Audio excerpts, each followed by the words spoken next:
1 second, world. I got to get some breakfast.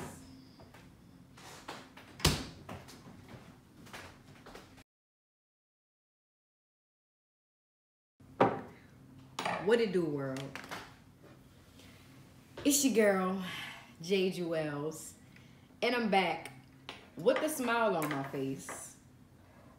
Eminem has dropped another album. All that I can say is this ain't revival.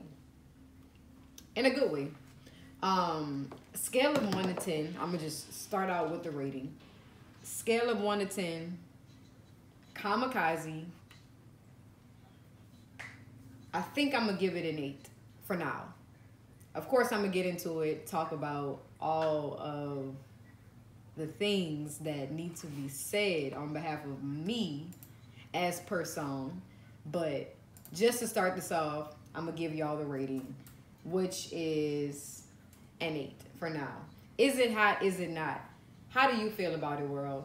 Me personally, I am so happy Eminem gave us this album because I feel like I battle his same struggle within the music industry, just being disappointed in the state of where it is right now, just the whole 9 yards. But I haven't been able to share that with him through his music. Nonetheless, let's get into it. So we have the very first song, which is the intro to the album. Let me work this out. It's the intro to the album, and I believe it's called The Ringer, if I'm not mistaken. The Ringer. 5 minutes and 37 seconds of pure joy. This is how you start an album off. This is what an intro should do, make you feel, sound like, etc., etc. M could not have executed this song better. This is a GOAT song. Like, this could have been titled GOAT, and I would have been totally okay with that. Okay, so at that moment, I was like, I got some hope for M at this point, because I kind of lost it. I feel like Revival, the content inside of it, what he was talking about was dope. The production, beat selection was very unbearable for me. For that reason, I just could not appreciate Revival whatsoever. But I loved the way he started Kamikaze off with The Ringer. How do you guys feel about it? This might be one of my favorite records on the album. So the next song is called Greatest, right? It was cool to me. After I heard the album one time full through, I listened to it again, maybe another 1.5 times, whatever. And I made a checklist of like the songs that I felt were definitely something that had to be put out, and the ones that were kind of like fillers. I felt like Greatest was a filler. It just was cool to me. Like, I don't know. Initially, when I heard the album, I actually played the song Kamikaze first, and then I rolled into Greatest. So I thought that was the intro. So for me, coming off of the song titled Kamikaze, which I didn't love as much as The Ringer, I wasn't able to embrace that ending of an amazing song going into the next song.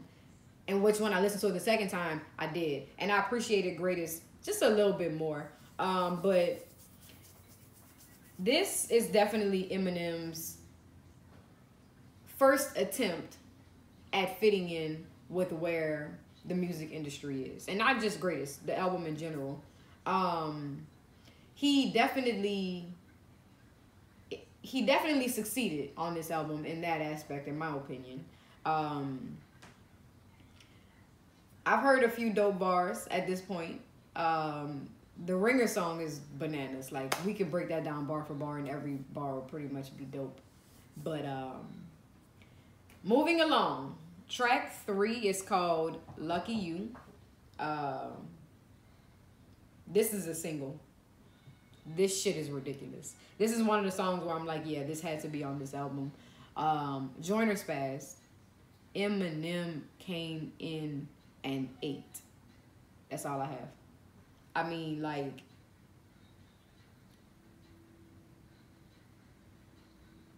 this made me have a newfound respect for M. This album actually reminds me of KOD for J. Cole. I feel like it's the same exact album. Same exact. Trying to fit in production-wise, cadence-wise, all that. Took the Young M.A. flow earlier on. On here, he just, I mean, shit. When I heard that verse that M spit on this song, I honestly had a moment. I caught some chills. And all I could think in my head was like, thank you to Eminem, solely because I needed this personally. Like I said, his struggle is my struggle within the music industry. So this song was one for me. I'm very anxious to see a visual for it. I feel like this is definitely going to be one of his singles. By far one of the better features on the album. So right now we're at track, well, I was at track 3. We're at track 3. And I want to know, how do y'all feel about Kamikaze? If you are one of the people that did not enjoy Revival, where are you right now? Because this to me already won me over with Eminem. I know his capabilities, but now that I'm hearing it on the production that is fit for the time and a little bit easier on my ear, I'm back a huge believer. Which I never really lost faith or doubted him, but it was more or less just understanding that his time might have been up if he wasn't able to reinvent his sound. On a mainstream level anyway. I mean, he's going to be mainstream regardless. Y'all get what I'm saying. But are y'all actually feeling it? Because, like I said, from my aspect, not liking Revival, how is it for people that loved Revival? Do you feel like I feel a lot of J. Cole's fans felt after KOD? They felt like, it's not his best work. And I felt like that was a pivotal album for his career. I think that's the best album of the year, in fact, from a rap standpoint. So, how y'all feeling right now? Track 4 is a skit from Paul Rosenberg, which is M's business partner, manager, etc., etc. Paul advises M, and he gave him the advice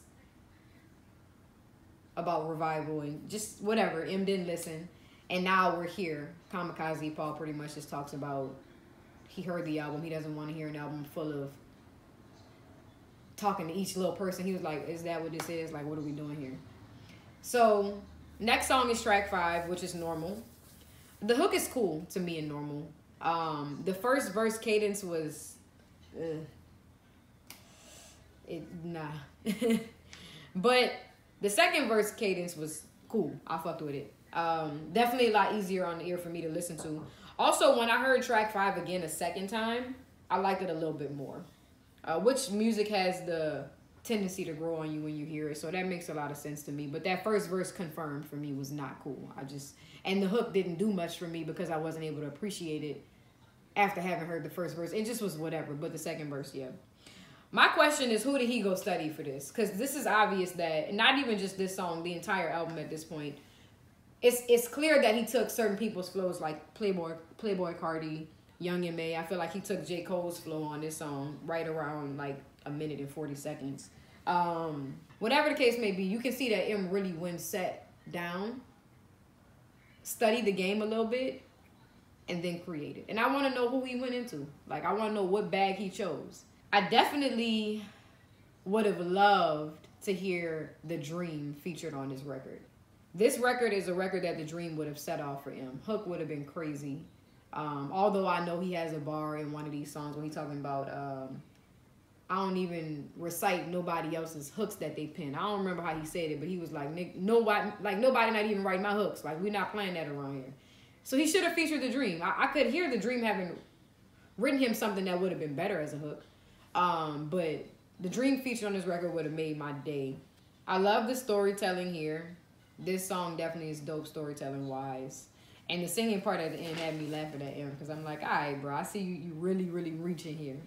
Next record is M calls Paul's skit, which M pretty much responds.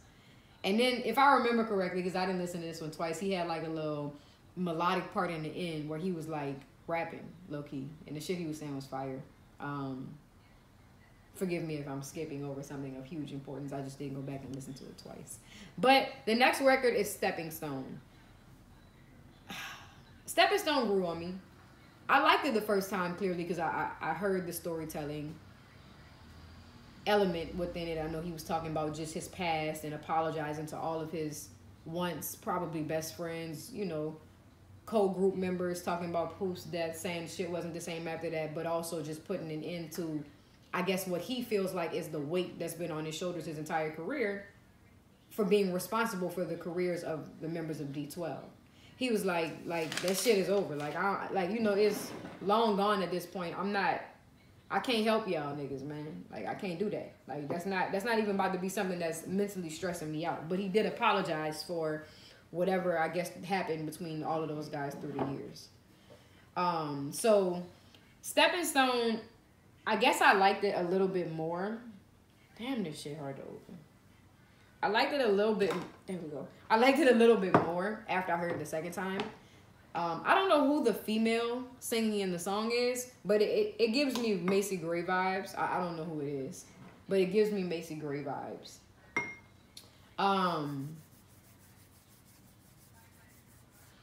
From a production standpoint, Stepping Stone to me sounded like the Eminem beat filter was on it. I don't even know how to explain that. But I heard the potential in that beat. Whereas if those instruments would have been mixed differently with different plugins on them to sound like a more 2018 version, that shit would have been crazy for him. Because I feel like that was his aim within this album. Like, I'm not just trying to say he needs to just sound like right now, but I do feel like Kamikaze is his attempt at sounding like right now in his own way. But this beat feels a lot more like Eminem than any of the other beats that were produced for this specific purpose. Which I get, because he kind of was like talking about humble beginnings and humbling himself and apologizing to people that he probably has never apologized to in his career. So maybe he wanted it to feel like a real Eminem record. I don't know. But Stepping Stone was something that I said definitely should have been on this album as well. The story is crazy. Track 5 also, after I heard it a second time, it got better as I listened to it. So Eminem is winning big time for me right now.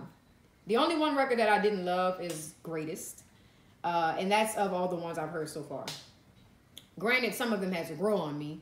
At first listen, Ringer for sure. Lucky You for sure. Okay. The next record is the second feature, if you will, that's kind of documented within the track list. Not Alike, track 8 with Royce the 5'9". I like how Eminem is getting the young producers involved. This is, first it was Mike Will on one of them. This one is TK. All I thought I was going to hear was whatever the song is with Drake and Black Boy GB. I was just waiting on Drake's voice. That would have been epic, but I don't know how M feels about Drake these days. Anyway, for me, the hook is a big no. Didn't like it. Started the song off, and then Royce came on, and I didn't like Royce's first half of his verse. If his verse was 40 bars, the first 20 were ass to me. The second was fire as fudge. I really appreciate this song for what Eminem did to it, though. I really do. First of all, I'm noticing a repeating formula that M is using. His hooks are starting and ending the song. So he'll have long-ass verses, whatever. But the hooks are pretty much at the very beginning and very end. And this song and one other one from above. With that being said, the hook didn't do it for me. Royce's beginning of his verse didn't do it for me. Second half of Royce's verse was crazy. Then M came in with that new age flow. Ate that shit. Completely ate that shit. I heard all the shit he was saying. I felt like he was chastising Pump. I don't know why. And then he brings back that super classic Eminem super fast, what I call vibrator flow. The first time I heard it, I wasn't in love. I was like, all right, you blowing me now. We get it. You're the best rapper in the world. But the second time I heard the whole song, I appreciated it a little bit more.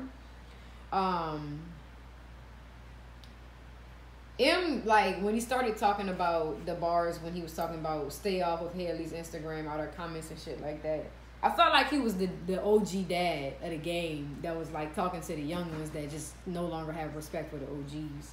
Which is pretty much where this album is going as well, with what he's saying. He's just being clever about it, as M does. But nah, like, this song was outrageous with verses. M put literally 1,000 bars between him and Royce, and then like literally 16 bars on the hook. 8 and 8 on the back and front. I appreciated track 8 though. I just really wish that the feature would have performed better. I'm sorry. I don't feel like Royce did anything amazing for the song, especially since he started it off and I didn't like the beginning of his verse. But to each his own. The next record is Kamikaze, which was the one I thought was the intro. I was all the way wrong. But clearly Eminem is on a mission to end no substance mumble rap music. Like, this song is that's all I got from that song. And with that being said, I'm moving on. It was okay to me. I didn't love it, but it was cool. Next record is track 10, which is Fall. This shit hard. That shit was hard as hell.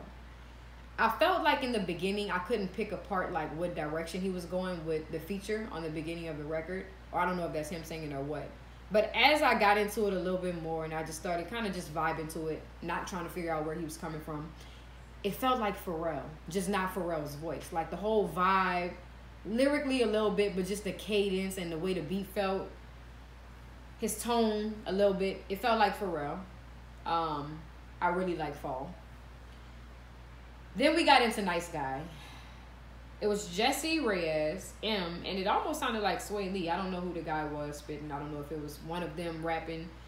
Tone was just pitched up or down. I don't know. But I felt like Nice Guy was okay. I see he has Jessie Reyes on 2 songs back to back, and I like the second one better than the first one. Nice Guy versus Good Guy. I like Good Guy better. On track 10 though, Jessie Reyes sounded like Gwen Stefani all day. I like the story and just the, you know, the funny stuff that they were trying to do within Nice Guy, but I just preferred Good Guy way more. I didn't even have to say much. I was like, it's hard. The story was cold. The way they laid the song, I was fired. So I'm feeling good about this album, Kamikaze. I didn't really listen to track 13, which is Venom, just because it just sounded like a movie, and then I read music from the motion picture, whatever, they don't have it listed. But Venom, I guess, is the name of the movie. Yeah, nah, that wasn't it for me. With that being said, for reasons like the features not knocking it out the park on pretty much 2 of the records for me, Nice Guy was okay. It was cool, but it just wasn't like a bomb, have 2 songs from the same person. I would have just had Good Guy. Greatest I didn't love. This album could have been closer to a 10 for me. I like the format. Matter of fact, okay, so I'm going to officially raise my rating. I'm going to give this an 8.5, not a 9. I like the format. I like how he had the skits. I really respect him for this album, man. Like, this is what? 6 to 8 months later, and he responded. And I feel like that's amazing of Eminem, because I know he had to go listen to these dudes. I know he wasn't really in tune with them prior to.